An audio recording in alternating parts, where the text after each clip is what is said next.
Assalamualaikum.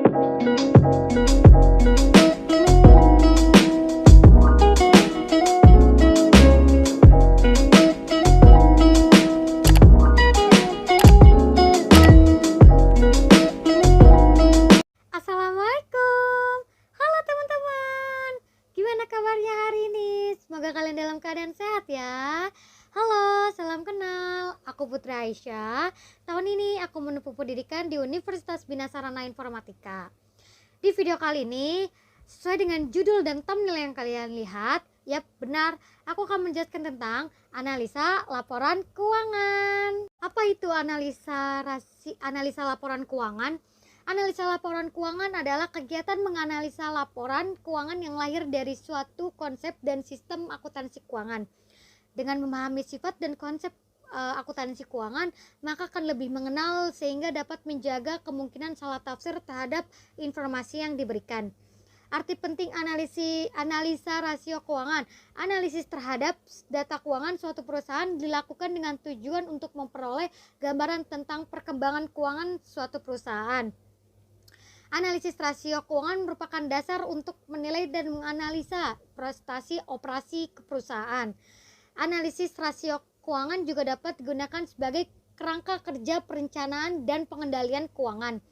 Setiap orang akan mempergunakan rasio keuangan dengan cara yang berbeda-beda. Yang pertama, bagi manajer perusahaan, rasio keuangan dipergunakan untuk perencanaan dan mengevaluasi performance. Dan yang kedua, bagi manajer kredit, rasio keuangan ini dipergunakan untuk memperkirakan risiko potensial yang dihadapi oleh para peminjam. Bagi investor, rasio keuangan ini sebagai alat untuk mengevaluasi nilai saham dan obligasi terhadap perusahaan. Yang keempat, bagi manajer perusahaan, analisis rasio keuangan untuk mengidentifikasi kemungkinan melakukan merger atau penggabungan dengan perusahaan lain. Manfaat dan penggunaan analisa rasio keuangan. Adapun manfaat yang diambil, yang pertama itu sebagai alat menilai kinerja dari prestasi perusahaan. Yang kedua, sebagai rujukan untuk membuat perencanaan. Yang ketiga, sebagai alat untuk mengevaluasi kondisi suatu perusahaan dari perspektif keuangan.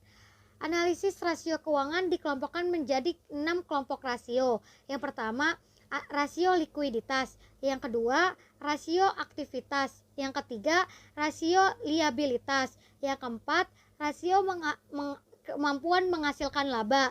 Yang kelima, rasio pertumbuhan. Yang keenam, rasio penilaian. Analisis rasio keuangan. Ukuran yang sering digunakan dalam analisa keuangan adalah rasio. Rasio itu apa sih? Alat yang dapat digunakan untuk menjelaskan hubungan antara dua macam data keuangan. Cara membandingkan yang dilakukan oleh para penganalisa itu ada dua. Yang pertama, membandingkan rasio sekarang dengan rasio waktu lalu, atau dengan rasio yang diperkirakan untuk waktu-waktu yang akan datang dari perusahaan yang sama. Dan yang kedua, membandingkan rasio dari suatu perusahaan dengan rasio semacam dari perusahaan lain yang sejenis dalam waktu yang sama. Macam-macam rasio keuangan. Yang pertama yang akan kita bahas itu likuiditas. Likuiditas itu kemampuan suatu perusahaan untuk memenuhi kewajiban finansialnya yang segera harus dipenuhi. Atau dengan kata lain, likuiditas adalah mengukur kemampuan perusahaan untuk memenuhi kewajiban keuangan jangka pendek tepat pada waktunya. Pengukuran likuiditas perusahaan secara keseluruhan itu yang pertama, current ratio, yaitu kemampuan untuk membayar utang yang segera harus dipenuhi dengan aktiva lancar yang dimiliki. Dengan rumus aktiva lancar per utang lancar. Yang kedua itu cash ratio, yaitu kemampuan untuk membayar utang yang segera harus dipenuhi dengan kas yang tersedia dan efek yang dapat segera diuangkan. Dengan rumus kas ditambah efek per utang lancar. Yang ketiga itu quick atau easy test, yaitu kemampuan untuk membayar utang yang segera harus dipenuhi dengan aktiva lancar yang lebih liquid. Rumusnya kas ditambah efek ditambah piutang per utang lancar. Nah, tadi kan udah masuk pembahasan likuiditas dan sekarang kita masuk ke pembahasan solvabilitas. Solvabilitas ini kemampuan dari suatu perusahaan untuk memenuhi segala kewajiban finansialnya pada saat perusahaan dilikuidisasi atau dibubarkan. Dalam hubungan antar likuiditas dengan solvabilitas ada 4 kemungkinan yang dialami oleh perusahaan. Yang pertama, perusahaan yang liquid tetap insolvable, dan yang kedua perusahaan yang liquid dan solvable. Yang ketiga perusahaan yang solvable tetapi illiquid. Yang keempat perusahaan yang insolvable dan illiquid. Yang kita sudah bahas solvabilitas dan kita masuk ke rentabilitas.